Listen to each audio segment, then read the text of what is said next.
BC బడుగు బలహీన వర్గాల కోసం ఎప్పుడు కూడా అనునిత్యం తను ఏ స్థాయిలో ఉన్నా నిజంగా చెప్పాలంటే ఆయనతో పాటు పనిచేసేటువంటి కేంద్ర పార్లమెంట్ సభ్యులు ఉన్నారు, అలాగే రాజ్యసభ సభ్యులు ఉన్నారు, అలాగే ముఖ్యమంత్రిగా ప్రకటించినటువంటి కృష్ణయ్య అన్న. ఇక అంతకన్నా ఎవరికైనా పెద్ద పదవులు వస్తాయా? లేవు కదా.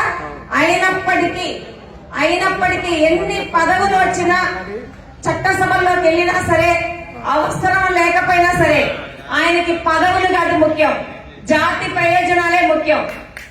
బయట ఉండి పోరాటం చేసే కన్నా పార్లమెంట్ లో ఉండి అసెంబ్లీలో ఉండి పోరాటం చేస్తే మనం దగ్గరగా ఉంటాం. పోరాటం ద్వారా నా జాతి ఆయన కోసం కాదు పోరాటం చేసేది, నా జాతికి మంచి జరగాలి. నేను అనేక మందిని బీసీలని ఎమ్మెల్యేలుగా చూడాలి, ఎంపీలుగా చూడాలి, శాసన మండలి సభ్యులుగా చూడాలి, అందరికీ కూడా రాజ్యాధికారంలో వాటా కల్పించాలనే ఒక మంచి ఆశయంతో నిజంగా ఇలాంటి ఆశయాలు ఉన్నటువంటి వ్యక్తులు ఆంధ్రప్రదేశ్ లో ఇంతవరకు పుట్టలేదు. పుడతారో లేదో కూడా తెలియదు. పుట్టాలని ఆయన కోరుకుంటున్నారు. అంతటి గొప్ప వ్యక్తి మన నాయకుడు ఆర్ కృష్ణయ్య గారు. ఆయన త్యాగాలు ఖచ్చితంగా భావితరాలు ఎప్పటికీ మర్చిపోవు. అలాంటి త్యాగాలు చేస్తూ అనేక మందికి ఉన్నతమైన భవిష్యత్తును కల్పించి ఇంకా కల్పించాలని ఆరోగ్యం సహకరించకపోయినా కూడా ఎప్పుడు కూడా యాక్టివ్ గా అనునిత్యము యవ్వనంతో ఉన్న వ్యక్తులతో పాటుగా పోటీ పడి కొట్లాడుతూ రాజ్యాధికారానికి దగ్గర చేస్తున్నటువంటి మన బీసీల ఆరాధ్య దేవుడైనటువంటి మన అన్న, మన జాతీయ అధ్యక్షులు, రాజ్యసభ సభ్యులైనటువంటి ఆర్ కృష్ణయ్య గారిని తమ సందేశాన్ని అందించవలసిందిగా కోరుచున్నాం. అలాగే భోజనాలు ఏర్పాటు చేశారు, అందరూ కూడా భోజనం చేసి బయటకు వెళ్లాల్సిందిగా కోరుచున్నాం. ఇప్పటికే చాలా కాలాతీతం అయింది. అందరూ కూడా మన మెయిన్ గా తెలంగాణ వాళ్ళకి ట్రైన్లు ఉంది. ఇప్పుడు భోజనం చేసి వాళ్ళు కూడా వెళ్ళాలి. మన వాళ్ళు కూడా అందరూ తిరిగి వెళ్ళవలసిన అవసరం ఉంది. ముఖ్యంగా మనం చేసేది ఏంటంటే పెద్దలందరూ చాలా విషయాలు చెప్పారు. ఆ విషయాలను నేను రిపీట్ చేయను, కానీ మన డిమాండ్ ఏంటో మీ అందరికీ తెలవాలి. మన డిమాండ్ ఏంటి? మన బీసీల కోసం ఉన్న national BC commission chairman all India seminar లో మాట్లాడుతూ బీసీల డిమాండ్ ఇంతవరకు ఒక్కరు కూడా కరెక్ట్ వేలో ప్రజెంట్ చేయలేదు. ఒక కృష్ణయ్య మాత్రం జాతీయ స్థాయిలో అందరూ ఒప్పుకునే డిమాండ్లను ప్రొజెక్ట్ చేసిండు అని చెప్పి అదే రేపు భవిష్యత్తులో డాక్యుమెంట్ కావాలి అని కోరుకున్నాం. మెయిన్ గా మనం అందరం మన డిమాండ్లో 4 నేషనల్ డిమాండ్ ఒప్పుకున్నాడు. ప్రధానమంత్రి అయిన తర్వాత ఒప్పుకున్నాడు, అంతగా కొన్ని ఒప్పుకున్నాడు. అవి కూడా చెప్తా. ఈ రోజు మనం ఉన్నటువంటి ప్రధానమైన డిమాండ్ పార్లమెంటులో బీసీ బిల్లు పెట్టి చట్టసభల్లో బీసీలకు రిజర్వేషన్లు పెట్టే వరకు నిలవమని చెప్పి హెచ్చరిస్తున్నాం. అందుకే ప్రధానమంత్రి నరేంద్ర మోడీ గారికి ఈ విషయాన్ని ఎన్నోసార్లు చెప్పాం. ఆయన కన్విన్స్ అయ్యాను. బడో ఆగే బడో లడాయి కరో మై కరం అని చెప్పారు. కాబట్టి మన వారు ప్రధానమంత్రి నరేంద్ర మోడీ ఉన్నారు. ఆయన హయాంలో బీజేపీలు రావాలంటే ఆయన హయాంలోనే వస్తుంది తప్ప ఇంకెవరి వల్ల కాదని చెప్పి ఈ సందర్భంగా నేను గుర్తు చేస్తున్నాను. ప్రధానమంత్రి నరేంద్ర మోడీ దేశానికే కాదు ప్రపంచానికి ఒక గొప్ప నాయకుడు, ఆదర్శవంత నాయకుడు.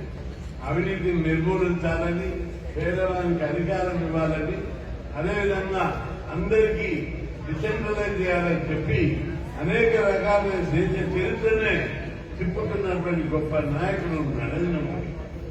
ఇప్పుడు పార్లమెంటులో బీసీ బిల్లు పెట్టాలి, చట్ట సభలో బీసీలకు 50% రిజర్వేషన్లు రావాలి. మన గురించి ఎవరైనా మాట్లాడుతున్నా రాజ్యసభలో కూడా నేను ఒక్కనే మాట్లాడుతున్నాను. అనేక పార్టీలు బీసీ పార్టీలు మాట్లాడుతున్నాను. మీ అందరూ గుర్తుపెట్టుకోవాలి, జనాభా లెక్కల్లో కులగణన వేయాలని 40 ఏళ్ళ నుంచి మనం కొట్లాడుతూ ధర్నా చేస్తున్నాం. గతంలో కాంగ్రెస్ పార్టీ, జనతా పార్టీ, అనేక పార్టీలు ఉన్నాయి. కానీ ఒక్క పార్టీ కూడా పరీక్షలు దగ్గర ఒప్పుకోలేదు. నేను సుప్రీంకోర్టులో కేసు చేశాను, హైకోర్టులో కేసు చేసిన, అయినా కూడా ఒప్పుకోలేదు. కానీ ఇది సరికాదని నేను మొన్న అమిత్ షా దగ్గర, ప్రధానమంత్రి దగ్గర మాట్లాడినప్పుడు మీరు కులగణన చేయాలి, దీనివల్ల దేశ సమగ్రత ఐక్యత దెబ్బతిన్నదని నచ్చజెప్పి ఇప్పుడు మొమెంట్ దేశవ్యాప్తంగా ఉంది. మీరు ఇప్పుడు చేయకపోతే భవిష్యత్తులో ఏదో పార్టీ చేస్తారు, అప్పుడు ఈ పేరు మీకు రాదన్నాడే. ఒక్కటి నిమిషంలో ఒప్పుకున్నాడు. దేశమంతా వీడియో ఒప్పుకోదన్నాడు, ఒక్క నిమిషంలో ఇచ్చారు. అందుకే దేశం ఒక్కసారి ఆశ్చర్యపోయింది, నివేదిపోయింది. అవునా, నరేంద్ర మోడీ అనౌన్స్ చేశారా కులగణన కాదన్నారు, ఈరోజు ఎట్లా చేసారని చెప్పి ఆశ్చర్యపోయారు. కాబట్టి ఈ పార్లమెంట్ లో బీసీ బిల్లు కూడా దేశమంతా ఆశ్చర్యపోయే విధంగా నేను ఒప్పిస్తానని చెప్పి మీ అందరికీ ఎవరు ఒప్పుకుంటారు? నరేంద్ర మోడీ ఒక్కడే ఒప్పుకుంటారు. గతంలో కదా వాజ్పేయి గారు కొట్లాడినా, మన్మోహన్ సింగ్ గారు, ఇందిరాగాంధీ, చిరంజీవి నుంచి కొట్లాడుతున్నా, మండల్ కమిషన్ అప్పటి నుంచి కొట్లాడుతున్నా, ఉద్యమానికి 50 ఏళ్ళు అయింది. అయినా ఒక్కొక్కటి తీసుకుంటూ వచ్చా. ఈ రోజు పార్లమెంట్ లో బీసీ బిల్లు ఎప్పుడైతే వెళ్తారో, చట్టసభలో రిజర్వేషన్లు ఎప్పుడైతే వెళ్తారో అప్పుడే నేను విశ్రాంతి తీసుకుంటా. అంతవరకు విశ్రాంతి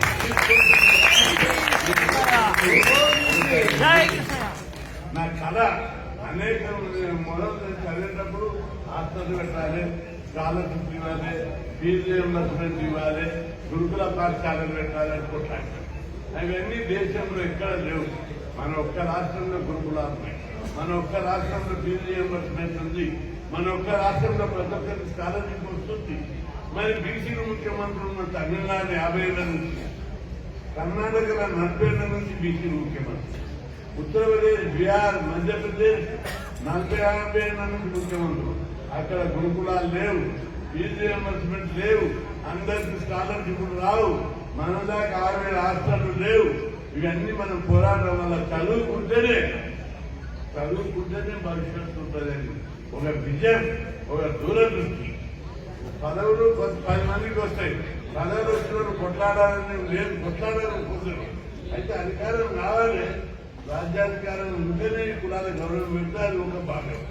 కానీ చదువుకుంటే ప్రతి ఒక్కరు డెవలప్ అవుతారు, కుల గౌరవం పెరుగుతుంది, కుటుంబ గౌరవం పెరుగుతుంది, ఆ కులాలు డెవలప్ అవుతాయి.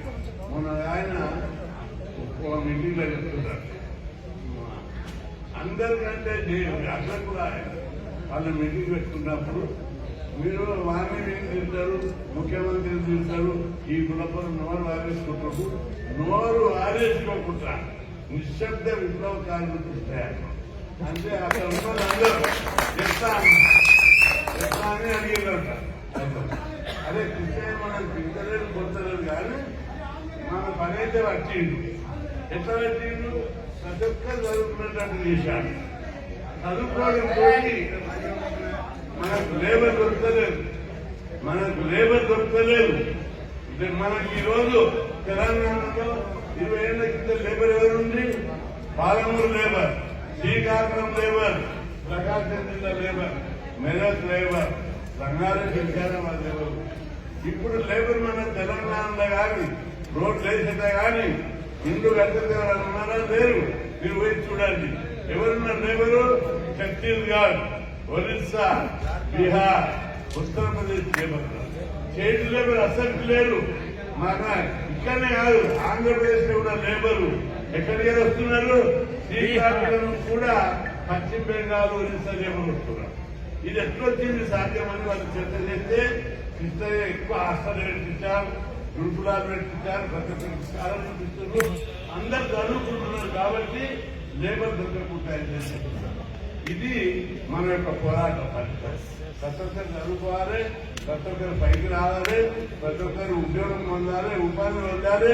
అమెరికా విమానం ఇక్కడ జాబ్ వస్తే ఓకే, లేకపోతే అమెరికా విమానం ఎక్కి డాలర్లు సంపాదించుకోవాలని పోరాటం చేసినా ఇవన్నీ సిద్ధమయ్యింది. మన వాళ్ళందరినీ మీరు చదివించాలి. ఆ దిశగా సమాజంలో మనం మౌలికమైన మార్పు రావాలని ఏ ఆశయంతో అయితే పోరాడుతున్నది రావాలి. పార్లమెంట్ బీసీ బిల్లు పెట్టే వరకు ప్రతి ఒక్కరు కొట్లాడాలని చెప్పి మీ అందరు కూర్చున్నా. జై అదేవిధంగా బీసీ సప్లాన్ పెట్టాలి. బీసీ సప్లాన్ పెడితే అన్నింటిలో మన వాట మన పుస్తకం. బీసీ సప్లాన్ పెట్టాలి. బీసీ బడ్జెట్ ను 4 లక్షల కోట్లకు పెంచాలి. పెంచితేనే మన కులాలకు డెవలప్మెంట్ స్టార్ట్ అవుతుంది. ప్రతి కుటుంబానికి లోన్ ఇవ్వాలి, బడ్జెట్ ఇవ్వాలి, ప్రతి ఒక్కరు పైకి రావాలి, బ్యాంక్ లోన్ కూడా మనకి ఇవ్వాలి, పారిశ్రామిక పాలసీలో మన వాట మనకి ఇవ్వాలి. విద్యా ఉద్యోగాల రిజర్వేషన్లు 27% ఉన్నాయి. జనాభా ప్రకారం 50కి పెద్ద జనాభా ఉంటే పెంచాలనుకుంటారు. ఈ విధంగా ప్రతి ఒక్కరం మన వాటా కోసం కులాల జనాభా దగ్గర వచ్చిన తర్వాత మనం అన్ని రంగాల్లో మన వాటా మనకి ఇవ్వడానికే మోడీ సిద్ధపడి మన అందరికీ కులాల లెక్కలు ఇస్తున్నాడు. కాబట్టి కులాల లెక్కల కోసం మీరందరూ కూడా సహకరించి ప్రచారం చేసి ప్రతి ఒక్కరు కూడా నమోదు చేసుకొని బీసీ జనాభా లెక్క పర్ఫెక్ట్ వచ్చేటట్టు చేయాలని, అదేవిధంగా కొందరి లోపల అక్కడ తెలంగాణ లోపల 42% రిజర్వేషన్ల కోసం మహా ఉద్యమం నడుస్తుంది. ఆ ఉద్యమానికి సాధించే వరకు వదలొద్దు. ఓ మహా ఉద్యమం ప్రారంభమైంది. దాని ద్వారా మనం అందరం దూసుకుపోవాలి, ముందుకు మరింత చైతన్యం పెట్టి ఉద్యమాన్ని తీసుకురావాలని చెప్పి మీ అందరు కోరుతున్నా. మరి ఇంకా తెలంగాణ వాళ్లకు తెలంగాణ ఎక్స్ప్రెస్ 3:30 ఉంది. అందుకే రెడీగా ఉన్నారు. కోరికే మీరందరూ ఉండి, అదేవిధంగా ఏపీ రాయలసీమ మీరు వచ్చినటువంటి పనులలో వెళ్ళి తిని భోజనం చేసి పీస్ఫుల్ వెళ్ళాలని చెప్పి మీ అందరూ కోరుకుంటూ మీరందరూ